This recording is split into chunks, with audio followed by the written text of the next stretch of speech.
Hey, what's up? And welcome back to the Knicks Cave.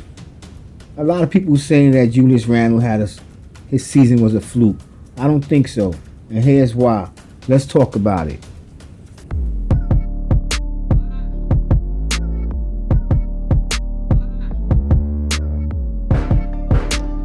Like I said, let's talk about it. First, I'm gonna start off like this: Las Vegas art makers curiously downgraded Knicks and their over and under wins, giving us a 42.5 game, saying that we're only gonna win 42 games this season. I don't know, and a lot of that got to do to people saying, or the art makers in Las Vegas, that Julius Randle's season was a fluke, and I doubt that. You know what I'm saying? And like I said, we're gonna talk about it. We're gonna get into it. But before I get straight into why I doubt it, you know what? Julius Randle had a few things he wanted to say, and I'm gonna let you say. I'm gonna let you hear. You know what I'm saying? Here we go. That's my dog and my son. As far as the first question, kids, you know what I'm saying? You got his kids. You always got the kids in the background. About me, because if you watch my career and you watch me play, like I said, better. So I don't think last season was a fluke. And like you said, he said every year he's gotten better, and I believe him. And looking at the stats, statistically, he have got better in some areas, and some areas he didn't. But as far as the last 2 years, he have improved, and we're gonna jump right into that. Now let's get right into it. But not before that, I get into that. I don't know how they ain't. I mean, 42 wins. That's only one game more than we won last year, and we're going to full 82 games. And I don't see how they can say that the art makers can do that to the New York Knicks. I mean, it's just no respect. I don't understand. And they saying that Julius Randle had a fluke season. Even so, you know what I'm saying? When I run off his stats, you know what I'm saying, what he would score and with the players that we just acquired, Evan Fournier and Kemba Walker.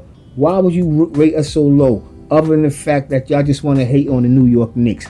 Let's get right back into Julius Randle. I just have to say that. People still hating on the New York Knicks, and I don't know why. Alright. Now here comes saying,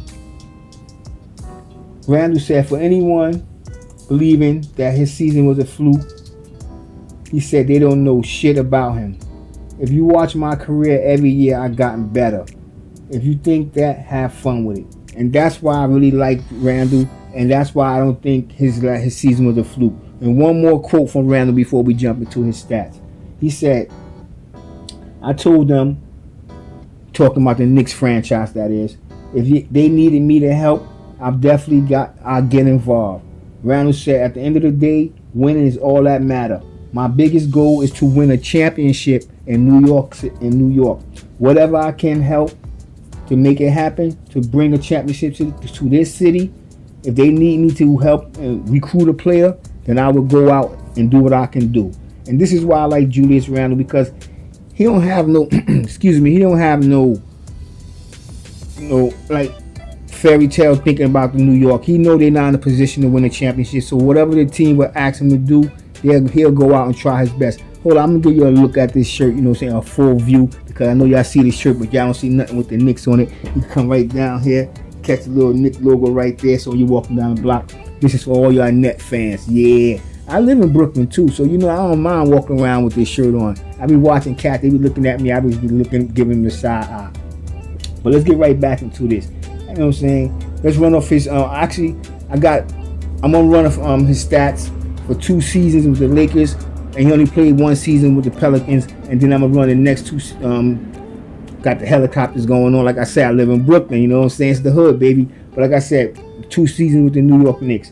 In 2016 to 17, he averaged 13 points, 8 rebounds, 3 assists. He shot 48% from the field, shooting 27% from downtown, 71% from free throw, and he played 28 minutes in 74 games.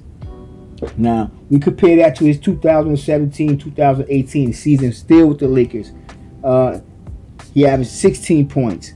He grabbed 8 rebounds. Then he only averaged 2.6 assists. But his field goal percentage went up from 48% to 55%. He averaged 27% the year before, so his three-point production went down, because in 2018 he averaged 22%. but he shot 71% from the free throw. He played 26 minutes in 82 games. 82 games. He played a full season. He did not miss one game. Durability is one thing that is very overlooked in the NBA, and Julius Randle has been very durable. Let me go over here. You know what I'm saying? Now, the 1 year he spent with the Pelicans, he averaged, that was 2018 to 2019 season, he averaged 21.4 points a game, 8 rebounds, 3.1 assists. He shot 52% from 52.4 to be exact from the field, 34% from 3-point land, and his free throw went up to 73%, actually 73.1 from the free throw line. He played 31 minutes and he played 73 games. Still a good amount of games. When he came to the New York Knicks, the 2 seasons that he played for the Knicks, and we're going to start from 2019 to 2020 season, he averaged 19.5 points per game. He snatched 9 rebounds. He added 3 assists. He shot 46% from the field, going 27% from downtown, 73% from the free throw line, he played 37 minutes in 64 games. And that year, I'm not going to lie, a lot of people was frustrated with Randle and it was more so because they was playing him as a power forward, and I think out of position. And I think the turnovers are going to turn down. I didn't put how many turnovers he averaged, but it was more so like 4 turnovers per game. And I know that's going to that's going to cut down because we're going to have Kemba Walker. We got Derrick Rose back. Not only that, we got Miles McBride. We got 3 capable point guards to run this team. And if them 2 can't get it done, we still have slash shooting guard, point guard. So the team is set in that department for once.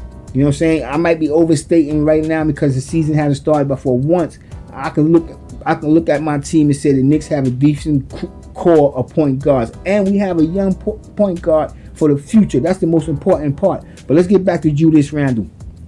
I don't see how and why he's being overlooked or his season is being counted as a fluke when you see every year, and since he's been in the league, and I only left out two other years for the Lakers, that he has improved every year.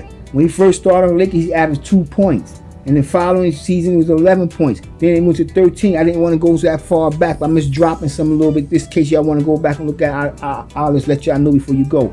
But Julius Randle has improved every year. Maybe that this stat may have dropped, but then that stat risen. But since last year, every stat's risen. From 3-pointing to shooting, and yes, even turnovers, that went up. But at the same time, like I said, we got Kemba Walker, we got Evan Fournier, we got Derrick Rose. We drafted Miles McBride. Quentin Grimes is not a bad ball handler. So we got other players that can take that pressure off Julius Randle. And I'm looking forward to the season. And I know Julius Randle is going to go out.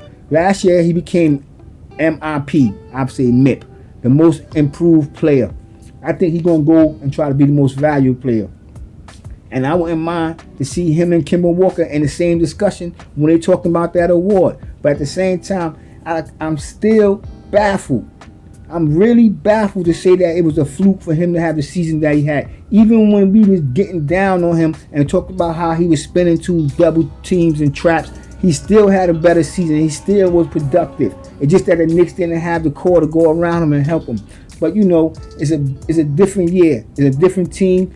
And everything is looking bright. And all I want to say one more time, I wish a Brooklyn Net fan would. And with that being said, I want everybody out there to stay safe, stay healthy, God bless, and peace.